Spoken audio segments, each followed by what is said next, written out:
할렐루야.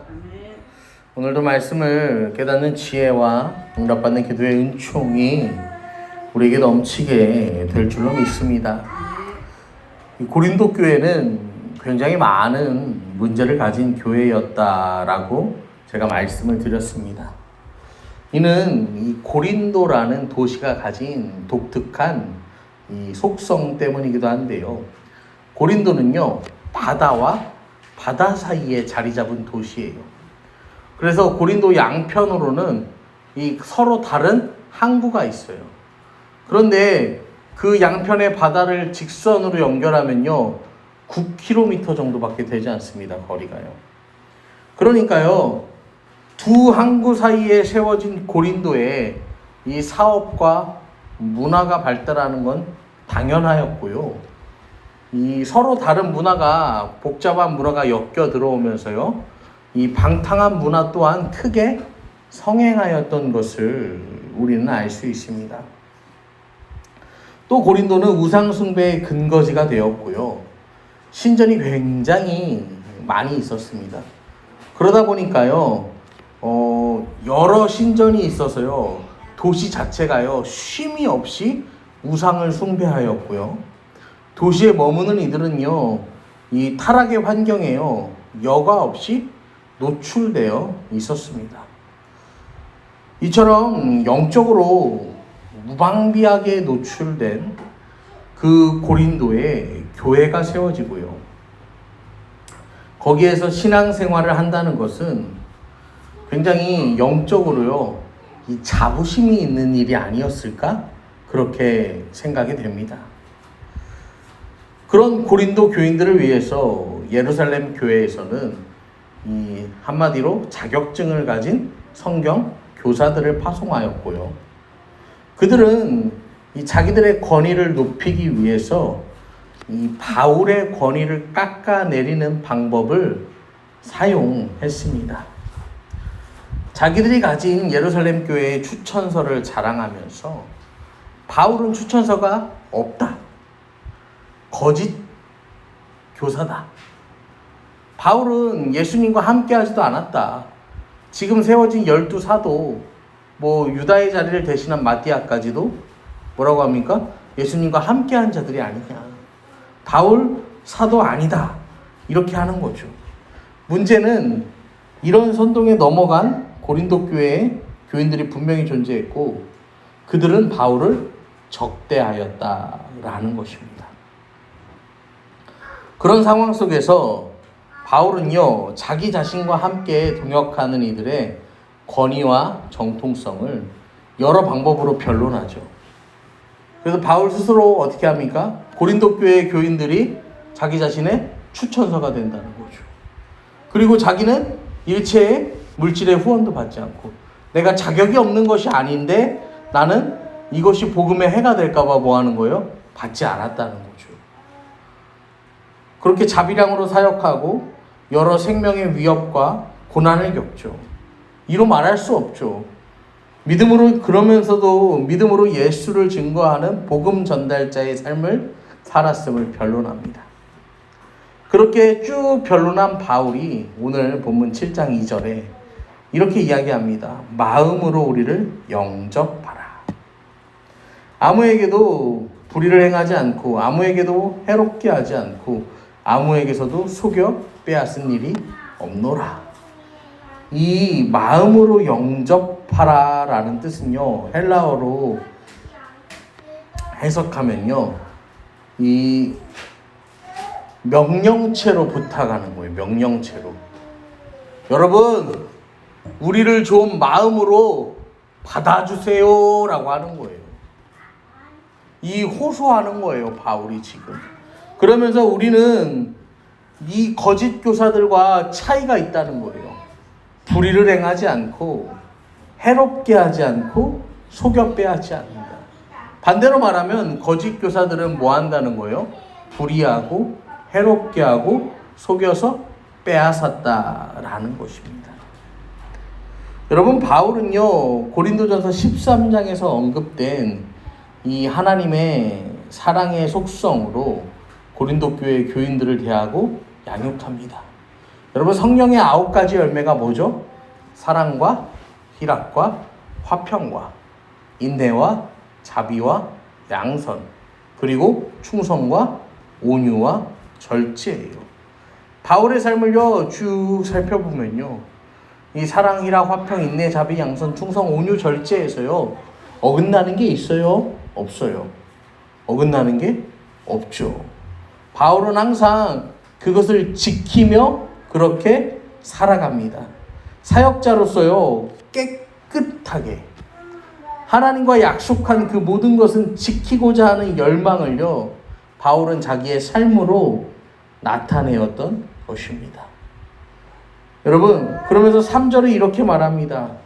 내가 이 말을 하는 것은 너희를 정죄하려고 하는 것이 아니라 내가 이전에 말하였거니와 너희가 우리 마음에 있어 함께 죽고 함께 살고자 함이라. 원어적으로 번역하면요, 죽었다는 것은요 어느 시점에 일어난 일회성의 사건을 말합니다. 그리고 산다는 것은요 현재 계속해서 일어나는 일을 말하는 거예요. 진행 중이라는 거예요. 여러분, 우리의 구원은요 언제 이루어졌습니까? 예수님께서 우리의 모든 죄를 짊어지시고 십자가에 달려 죽으신 그 순간에 어떻게 해요? 우리의 죄는 구원돼요. 우리는 구속받았어요. 그럼 이제 우리는 뭐 하는 거예요? 지금 이 시대를 살아가면서 우리는 매일매일 뭐 하는 거예요? 그리스도와 산다는 게 뭐예요? 성화의 삶을 살아간다라는 것입니다. 여러분, 바울이 이야기하잖아요. 나는 날마다 죽노라. 이 말은요, 바울이 뭐 하는 거예요? 날마다 나는 성화로 살아갔다라는 거예요. 여러분, 바울이요, 이 성경 어디에서요, 그리스도의 완전을 이루었다, 나는 완전한 성화를 이루었다 고백했습니까? 아무 데서도 고백하지 않습니다.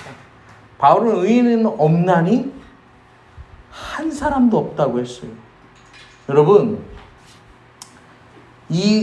우리는요 죽는 날까지 뭐 하는 거예요? 그리스도 안에서 살아가면서요 매일매일 성화의 삶을 살아가야 한다라는 것입니다. 그러면서 4절을 보시면 나는 너희를 향하여 담대한 것도 많고 너희를 위하여 자랑하는 것도 많으니 내가 우리의 모든 환난 가운데서도 위로가 가득하고 기쁨이 넘친다 고백합니다. 여러분, 바울이요 기쁨이 넘친다라고 이야기를 해요. 기쁨이 넘치는 이유가 5절부터 7절에 보면 나오는데요, 6절에 보면요, 5절부터 볼게요. 우리가 마게도냐에 이르렀을 때 우리 육체가 편하지 못하였고 사방으로 환난당하여 밖으로는 다툼이요 안으로는 두려움이었느니라. 지금 안과 밖으로요 무시무시한 일들이 바울에게요 몰아닥쳤다라는 거죠. 6절에 보면 그러나 낙심한 자들을 위로하시는 하나님이 디도가 오므로 우리를 위로하셨으니. 고린도에 간 디도가 뭘 갖고 오는 거예요? 편지를 갖고 돌아오는 거야. 고린도 교인들의 답장을 가지고 돌아오는 거예요. 7절에 그가 온 것뿐 아니요 오직 그가 너희에게서 받은 그 위로로 위로하고 너희의 사모함과 애통함과 나를 위하여 열심히 있는 것을 우리에게 보고함으로 나를 더욱 기쁘게 하였다. 고린도 교회 그 교인들을 통해서 바울은 기쁨을 얻었다라고 성경은 말합니다. 여러분, 바울에게 있었던 그 고민과 갈등이 디도를 만나여 해결돼요. 디도를 만났을 뿐 아니라 고린도 교회의 회복과 회개의 소식 때문에 더욱 기쁘게 되었다라고 표현합니다. 여러분, 이 말은요 뭐냐면요, 바울 한 사람이 가진 복음의 열정이 있잖아요. 교회를 향한 사랑의 마음이 있잖아요. 여러분, 그런데요 그 사랑의 마음이요 바울의 마음과 이 고린도 교회 교인들 모두의 마음이요 같을까요? 같지 않아요. 우리 교회도 마찬가지죠. 이 교회를 향한 마음이요 서로가요 이제 한 마음 한 비전을 가져야 된다고 말하지만 서로의 그 정도의 차이가요 같을까요? 다를까요? 다르죠. 여러분, 그런데요 이제 고린도 교회와 바울이 어떻게 했다는 거예요? 동일한 열심으로 하나님 앞에 나가게 되었다라는 거예요. 영적으로 뭐 하는 거예요? 일치를 이루게 되었다라는 것입니다. 그러니까 8절에 그러므로 내가 편지로 너희를 근심하게 한 것을 후회하였으나 지금은 후회하지 않는다. 내가 이 편지를 보내면서 내가 어마어마하게 근심했다는 거예요. 어떤 주석가는 이 바울의 근심을 두고 이렇게 말하는데요. 아버지가 그 아들을요 수술대 위에 올려놓고요. 그 수술이 끝나기를 기다리는 마음이라고 했습니다. 여러분, 자식이 수술대 위에 올라가면요, 아버지는 뭐하러 갑니까? 국밥 한 그릇 하러 갑니까? 아니죠. 이 자식의 수술이요, 몇 시간이 걸리고 언제 끝날지 모르지만 뭐 하는 거예요? 애가 끓는 심정으로 그 앞을 지키고 있잖아요. 똑같은 거예요, 여러분. 그렇게 근심하지만 그 근심 가운데에서도요, 소망을 갖는 건 뭐예요? 이 근심의 시간이 지나면 뭐 하는 거예요? 이 아들은 치유되는, 회복되는 그 즐거움이 있음을 알기에, 그 알기에 근심 가운데 소망이 있는 것처럼 바울도요, 그 편지가 너희로 잠시만 근심하게 한 줄 알았다는 거예요. 내가 지금 기뻐함은 너희로 근심하게 한 까닭이 아니요, 도리어 너희가 근심함으로 회개함에 이른 까닭이라. 너희가 하나님의 뜻대로 근심하게 된 것은 우리에게서 아무 해도 받지 않게 하려 함이라. 하나님의 뜻대로 근심을 하였다라는 것입니다. 하나님의 뜻대로 하는 근심은 후회할 것이 없는 구원에 이르게 하는 회개를 이루는 것이요, 세상 근심은 사망을 이룬다 하였습니다. 여러분, 9절에서요 바울은요, 자기의 기쁨이 단순히 자신의 말대로 변화된 고린도 교회 교인들의 모습이 아니라 그 하나님의 뜻을 따라서 근본적으로 변화된 삶으로 인해 기쁘다 표현합니다. 결국에 이거는요, 자신의 업적이나 공이 아니라 하나님의 뜻대로 이루어진 은혜다라는 것을 고백합니다. 여러분, 세상을 살아가는 우리에게는요, 두 가지 근심이 찾아옵니다. 첫째는 하나님의 뜻대로 하는 근심, 그리고 둘째는 세상의 근심입니다. 세상의 근심은요, 우리를요, 좌절과 원망과 불평과 분노를 낳게 합니다. 하지만 하나님의 뜻대로 하는 거룩한 근심은 우리를 회개에 이르게 하고 거룩한 성화의 삶을 살게 합니다. 여러분, 오늘도 하나님의 뜻대로 근심하는 저와 여러분이 되기를 소망합니다.